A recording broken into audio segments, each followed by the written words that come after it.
Ready to go? Appreciate everybody being here this afternoon. Get some personnel update. First of all, Levi Copeland, who was ruled ineligible previously by the NCAA, to update that. He's been dismissed from our football program. And so I wanted to give you that update. Marcus Murphy, who had an ankle, we expect him to play, so that's good. Russell Hansborough could have gone again in the game. We just decided where the game was that we would not do that. So he's going to be back, which is good. Lawrence Lee got an ankle last Wednesday in practice. And Matt Hoke got a pec strain the same day, last Wednesday in practice. And both of those did not play. We expect them to return this week. So that's kind of where we are. Indiana, had a real battle with Bowling Green, and certainly offensively really did it was just an offensive show back and forth. They're a very, very potent offensive football team, great quarterback, one of the best running backs in the country. I think the highest ranked right now yardage producer in the country, and he's a great, great player. And anyways, they're a good football team. We played them a year ago. We're playing in the Big Ten. We got them in the Mizzou, and we are excited about the opportunity. What we're trying to do, as we always do, is try to keep improving as a football team. I think we improved in the last 3 weeks. I think we're better right now than we were 2 weeks ago. So that's kind of what we want to do. As the schedule gets tougher and tougher, that's what is going to be important that we get done. That I don't discuss personnel issues. You said Russell could go back in. Yeah, he could have gone in the fourth quarter. He was released. We just didn't want to put him back in. There's no sense in where the score was. We didn't want to do it. So what was his injury? You said he got dinged. What was his injury? Yeah, well, you saw it. His helmet hit, so he was just a little dizzy a little bit. But the medical staff, handles that very well, and they make a determination, and. Their determination was he could have played, could have gone back in the fourth quarter. We just didn't think it was necessary. No, just that, what he should do, we got to get him not to take those guys on like that. I mean, that's what he wanted to do. You want him to be able to take half of a guy and not, and it's sort of toughness and all those things, but, try not to let that happen. What do you think about Michael so far this season at linebacker? Obviously, the defensive line gets a lot of attention. He seems to just kind of quietly go left. Michael Shear? Yeah, Michael's getting better, and he's improving. And again, this is, every start you're going to learn things, and I think he's no different than anybody else. And, if you're a linebacker and you're good up front, that really helps you be a better linebacker. There's no question about it. Any line, Sean Witherspoon would tell you the same thing. And so, I think it certainly starts up front, but he's really learning. He's very athletic. He can run. He's physical. He's competitive, and, we expect him to get better and better as we go. Mike started at strong side linebacker this spring and then went inside to middle linebacker when Shaw got injured. You guys obviously kept him at middle linebacker. What did he show in the spring and summer that made you guys feel comfortable with the play? Well, really, we have, those guys, every one of those guys have to know a couple positions, because depending on whether it's nickel, depending on what linebackers you want to go in, depending on injuries, that you got to be able to move guys around. And we just felt like he did an excellent job in there, and honestly, we can move him around. Coach Steck kind of decides the direction we want to do, and again, we can actually break it up week to week if we want to. Is there maybe a quality or two about him that's allowed him to play as well as he has, do you think? You talk about Michael. He's really, I said before, these three guys, and Donovan Newsom's in there. Green also has been doing an excellent job for us too, but. These guys are athletic. They're the most athletic group we've ever had. And I think, you got a good athlete and you're smart. If you're a good athlete and you're smart and you got great movement and you're physical, there's so many things happen at that position. There's so many reads that they have. It's so difficult to play. Other than offensive line, quarterback, linebacker, those are the three most difficult places to learn to play because of all the things that are happening. And the instincts, the more you see it, the quicker you react. You're a half a step quicker than what you were 3 weeks ago because you've experienced it more. And I think that position, it applies to that position as much as any. Speaking of athletic, after watching Augusta's interception again, what was your thoughts on that? Well, he probably wants to play tight end a little bit. We will not do that. Maybe we're smart. We probably would sometimes. Just real athletic play. I mean, this big dude, goes up and just very competitive and gets the ball at the highest point. And that's what you teach on interception drills, that's what you teach safeties and corners and linebackers. And just a great play, and really that momentum play kind of changed I think the whole game. Those momentum is so huge in football, and that was a huge football play. Can you talk about his growth a little bit? And from year to year, I know he didn't necessarily lose weight, but put on a lot of muscle, kind of transformed his body. But have you seen his confidence grow? I mean, or what's allowing him to be more of a playmaker? I just think coaching, he's getting coached more and more. The details, the more you play, the better you get, just like Michael Shearer. You get more confidence. You make plays, and you even have more confidence. And, I think it's a combination of all those things. And, he's changed his body tremendously since he's been here. Pat Ivey and, and his people do those things in our player development program. And he's a big athletic guy that can run. He's a great kid. And he really wants to be good. So I think it's a combination of all those things. And, probably right now he has the most confidence he's ever had since he's been here. And, you go out next week and make more plays, and then it just kind of multiplies, and it, works out in a very positive way. Between he and it seemed like Harold was pretty active on Saturday. Are you starting to see some of that depth play out the way you wanted it to? Yeah, Harold really did some good things, too. He was all over the place. He's very difficult to block. He's very quick. He's got great movement. Change of direction for a guy 285 pounds, and no question about it. Lucas Vincent did an excellent job in there also, and Hatley, we had Hatley in there a little bit too. So we're whole defensive front being able to get better inside there is really helps us without question. I thought both backup defensive ends, really did well too. They're better than they were 3 weeks ago. They're more active. They're playing at a different level. We're not there yet by any means, but both those guys, they're really Charles and Marcus are doing a real good job backing those two great players up. It just seems like it's always been different names, but same results. How do you guys get those standards so high and keep on the defensive line? Well, first of all, I think we got to give a lot of compliments to Craig Kuligowski. The consistency of how the defensive line plays and what we have going now. I think it helps us recruit because of the success we've had there. So I think that's where it starts. Obviously, he's a tremendous coach, and I also think it's selecting kids that can have size potential and speed potential.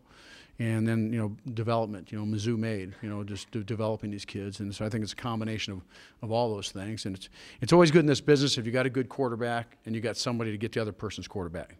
So if you got those two positions, it lends itself in a positive way. What has Marcus Lab kind of done to work himself back into that routine? He really practiced really well last week. And I was real excited to see him get out there and make some plays. And I think that it's nice to see that. You have adversity, you battle through it, you get better. And I thought when we move Hatley back inside, because of Hoke, that allowed him opportunities to play more too. And he did a really good job. He was active. You saw some things that he did, and again, real talented young player, just as Charles is on the other side.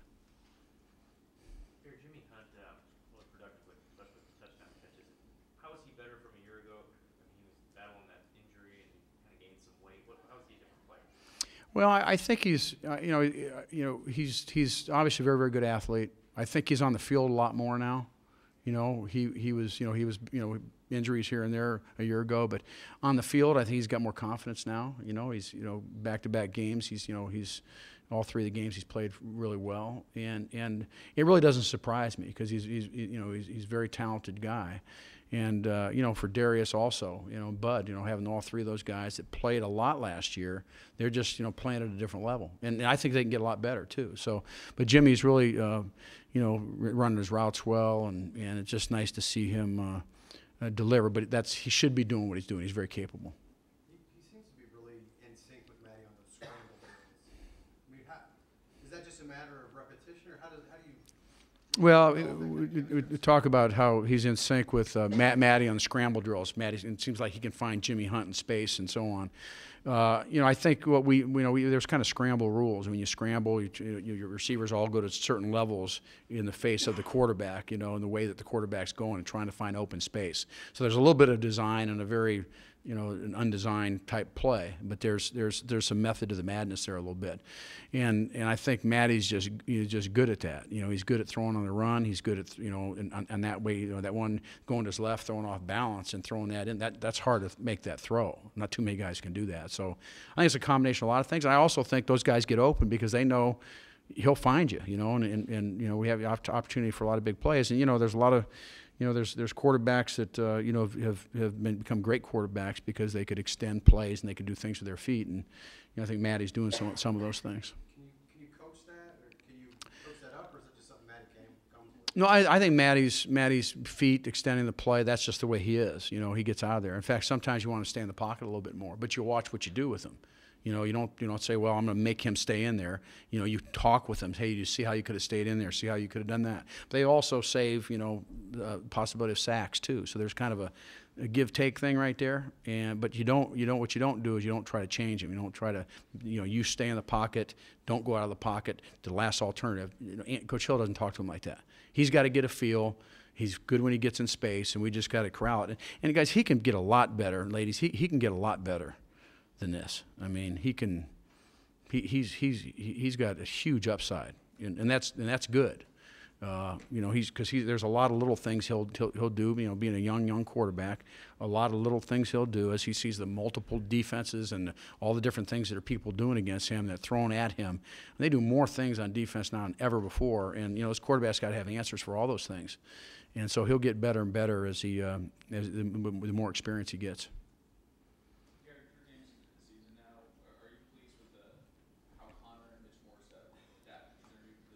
Yeah, I think they've done a good job. I think they're playing well. I think the whole offensive line, we need to improve, continue to get better. The continuity of those five guys making calls, doing things right. I think both those guys have done a really good job in making those things. And it just, again, we just need to keep, just keep working together, the five guys, the communication. There's for the linebacker, there's so many things that happen in there with the running backs and all the people crossing, all the reads they have. Same thing for the offensive line. They do things now. There are guys all over the place and going in different gaps and moving. And you got to have calls, and you got to get a hat on all those people. And the more of those five guys, and that's why you don't substitute offensive line very often. You hardly ever see people do it because the continuity of those five guys have got to be together. From the right tackle all the way to left tackle, they got to get a blocking combination called so that they all do the same thing in like split seconds. So I'm pleased with the offensive line, but we have to get better. Our whole football team has to get better. After playing a team like UCF that huddled and kind of slowed down the tempo, how much of an adjustment do you feel like it's going to be to get back to Indiana and their fast pace? Well, we'll be okay with that because we see fast pace all the time. But they're very good. They do a very, very good job of that. That game last week it kind of played in. Coach O'Leary, what he did, they played into it. I mean, it was the shortest half. I think the offense was out there 3 series till that last one we downed the ball because we couldn't get that down. We got the ball back in the second half, so we decided not to go to. We tried to get a big play, and it didn't work. We got sacked, so we just kind of let it go. But other than that, there was 2 series and the second play throwing an interception. I don't ever remember that in the first half. I look up at the clock. There's 4 minutes left in the second quarter, and so it was really unusual. We had trouble with third downs getting off the field, but they only got 10 points. And so it was, and it played in. I think it played in exactly what they wanted. I think it was exactly what they wanted. What happened in the second half? We get a couple first downs, punt, couple first downs, punt, and then we make some plays, and then the defense starts turning the ball over. Then the score separated a little bit. Then all of a sudden, this run the football and this balanced attack, which they did a great job. All of a sudden, they had to throw the football more. And they start throwing the football more, then that kind of allows us our defensive front to get after them a little bit and become a little bit more one-dimensional. So, there's lessons to learn there on both sides of the ball, and it'd be nicer if we could have done that a little bit earlier in the game. Coach, there are some players from 2012 because of injury probably started a little earlier than maybe you would have wanted to. 2 years later, guys like Colton Burstress or Brad McNulty kind of come to mind. They're not starting now. Can you kind of just describe what the roles of the team are right now after having that experience and not seeing it in this year? Well, you know what? Every year, and we talk about this all the time on a team, everybody's got their role. I sit in a team meeting. This thing is filled with 127 football players and the staff. And once the season starts, everybody's got their role. Whether you're a backup or you're a scout team, whether you're whatever it is, you have a role to help us win.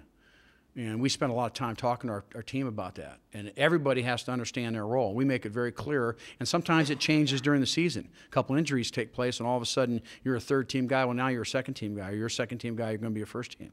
So you always got to be ready, but in a very positive way. You have your role to help Mizzou win.